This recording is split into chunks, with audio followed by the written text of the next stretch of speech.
Bonjour à toutes et à tous à notre balado MTL Connect 2025. J'ai le plaisir d'accueillir avec moi aujourd'hui Adil Mansouri, vice-président Design et Innovation chez Talsom. Bonjour Adil, merci d'être avec nous aujourd'hui. Bonjour Claude, merci pour l'invitation. Très content d'être de passage ici. Super. Donc Adil, chez Talsom, vous portez le volet Design et Innovation. Qu'est-ce que ça signifie concrètement pour une entreprise aujourd'hui? Alors, ce que ça signifie, c'est que souvent, dans l'accompagnement d'une transformation numérique, avant de se lancer dans les gros chantiers, on veut d'abord penser à qu'est-ce qu'on fait, qu'est-ce qu'on est capable de bâtir, où est-ce qu'on veut aller et de quoi on a besoin. Toute cette partie, c'est le design.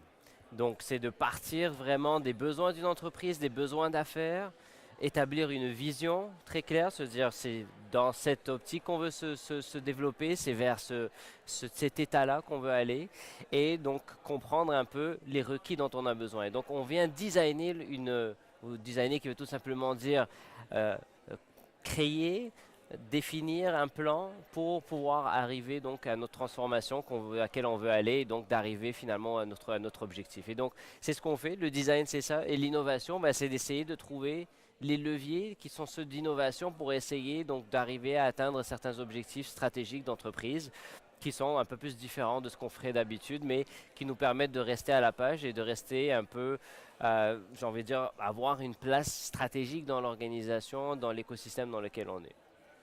Euh, Ça m'amène à penser, quels sont les enjeux principaux que vous voyez en ce moment chez les entreprises? Alors, il y en a beaucoup. Je pense qu'on est dans une époque où est-ce que les problèmes ne manquent pas. Pour une firme de conseil, ça veut dire plus de travail, tant mieux.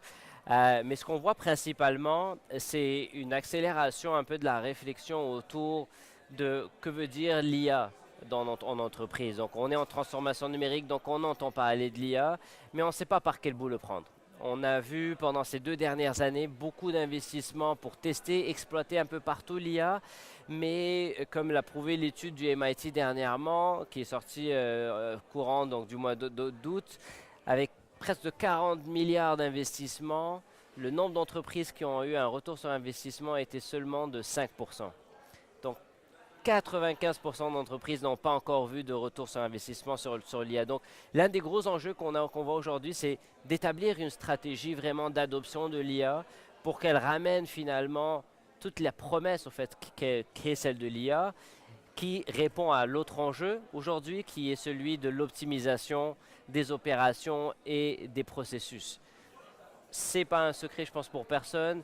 Il y a une pénurie de main-d'œuvre, les marchés sont compétitifs, on est dans du protectionnisme.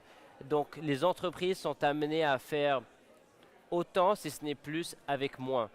Et dans cette optique-là, donc l'IA devient une solution intéressante et donc les gens veulent voir cette solution-là vraiment porter ses fruits. Et donc on pense que nous, ça c'est aujourd'hui le gros enjeu qu'il y a, c'est comment optimiser ces processus-là avec l'IA, bien évidemment, mais avec aussi d'autres éléments qui permettent donc d'autres éléments d'innovation pour essayer de finalement donc de faire avec les moyens qu'on a, mais de répondre aux impératifs quand même. Mais là, tu mentionnes que seulement 5 des entreprises voient un retour sur investissement. Ouais. Euh, Combien d'années ça va prendre avant qu'on puisse voir finalement un bénéfice? Parce qu'en ce moment, ce que j'entends, l'IA, c'est une dépense.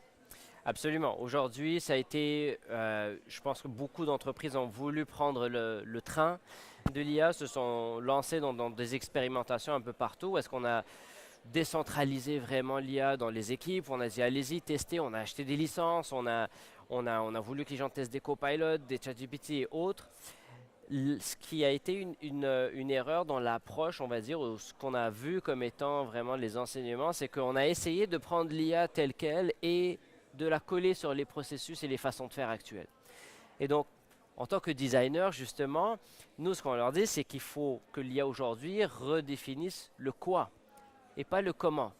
Donc, le quoi et le pourquoi on fait les choses. Qu'est-ce qu'on a envie d'atteindre? Donc, d'avoir un mindset plutôt de de outcome en bon français, de se dire qu'est-ce que je veux essayer d'atteindre.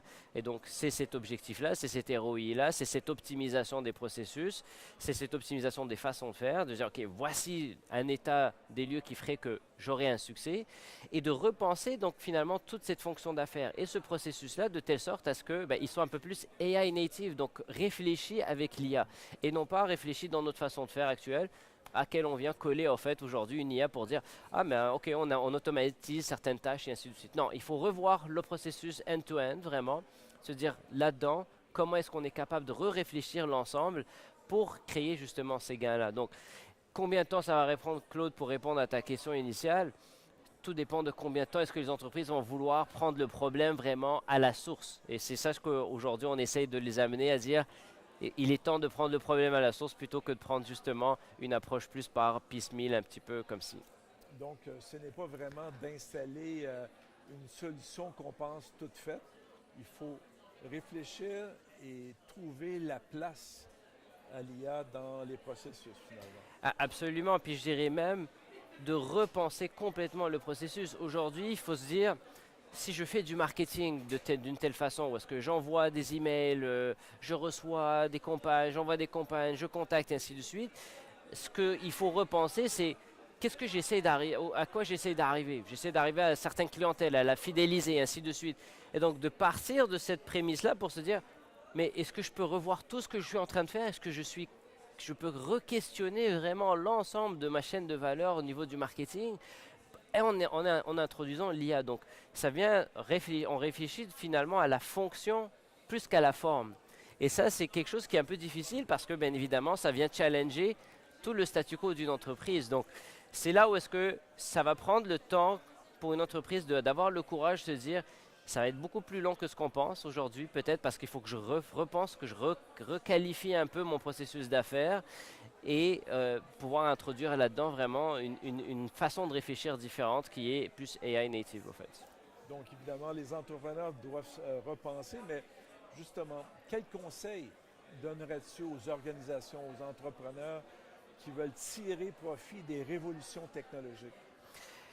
C'est une très bonne question. Et il y a beaucoup de conseils qu'on peut donner, sans reparler de ce que je viens de dire, qui est autour de vraiment repenser finalement leur processus d'affaires et même leur modèle d'affaires en y pensant en étant AI native, c'est-à-dire se dire mais ça peut avoir quoi comme impact même au niveau de mon modèle d'affaires parce qu'aujourd'hui, c'est sûr, on ne le voit pas comme ça parce qu'on est pris dans notre quotidien puis on veut essayer juste d'arranger les choses, on veut arranger les problématiques qu'on a. Mais il y a un processus qui est comme celui qu'on a eu lorsque l'Internet est venu et tout, où est-ce qu'on va avoir une disruption sur le marché à un certain moment qui va arriver très vite et qu'il faut le prendre ce train aussi de la disruption et il faut essayer de se poser la question au niveau du modèle d'affaires. Donc surtout pour les entrepreneurs, ça serait l'un de mes premiers conseils pour eux. Repensez votre modèle d'affaires avec l'IA et non pas repenser l'IA pour ce que vous faites. Donc ça serait un des gros conseils. Le deuxième serait beaucoup autour de ne pas minimiser l'impact de la gestion de changement. On pense que on va être capable d'amener ces genres d'éléments, ce genre de nouvelles technologies que les gens vont embarquer là-dedans. 80% des projets qui échouent sont à cause de la gestion de changement. On aime dire qu'on fait de la transformation digitale, mais on fait en fait de la transformation humaine. C'est avant tout ce que c'est. La technologie, elle est ce qu'elle est, c'est un moyen, c'est facile. Mais ce qui est plus compliqué, c'est d'amener l'humain à se transformer, à adopter certaines technologies. Et aujourd'hui, le gros défi qu'on a, c'est la rapidité avec laquelle les choses arrivent, la capacité humaine à absorber tout ça. Et c'est le gros défi qu'on a. Donc, ne minimisez pas la gestion de changement. Essayons de voir comment est-ce qu'on peut accompagner les gens là-dedans. Et aussi, mon premier conseil, repensez vraiment votre modèle d'affaires en étant AI first, AI native Donc, là-dedans. Là. Absolument, je comprends. Donc, évidemment, Adil, en pensant à l'avenir, qu'est-ce qui vous enthousiasme à venir dans votre domaine? Pardon, qui m'enthousiasme de manière générale. Qu'est-ce qui s'en vient pour vous avec les transformations numériques? C'est une très bonne question. Moi, ce qui m'enthousiasme, puis ça revient à des convictions personnelles, mais aussi à Talsom. Notre mission, c'est de créer un impact positif à travers l'humain, la technologie et l'innovation. Ce qui m'enthousiasme, c'est justement cet impact qu'on va être capable de créer. Euh, qui dit être capable de faire plus, faire mieux, ben, ça veut aussi dire autant pour nos entreprises de faire mieux, mais aussi dans la société.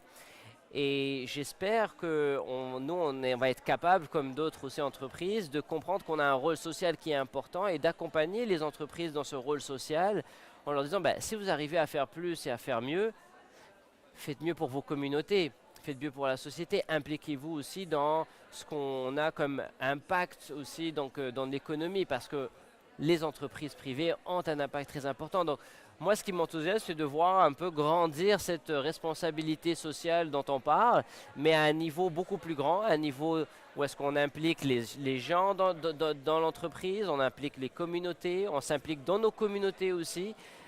Donc, j'ai envie de dire, c'est ce qui m'enthousiasme le plus, c'est qu'on puisse être capable d'utiliser tous finalement ces retombées économiques-là des technologies, ces capacités que nous apportent les technologies pour en faire plus dans nos communautés et dans la société. Wow. Merci beaucoup, Adil, pour cet échange sur le design, l'innovation et comment repenser ces processus, mais en pensant au native AI. Absolument. Merci énormément, Claude. Ça a été un plaisir. Merci. Super. Merci à toutes et à tous et à la prochaine.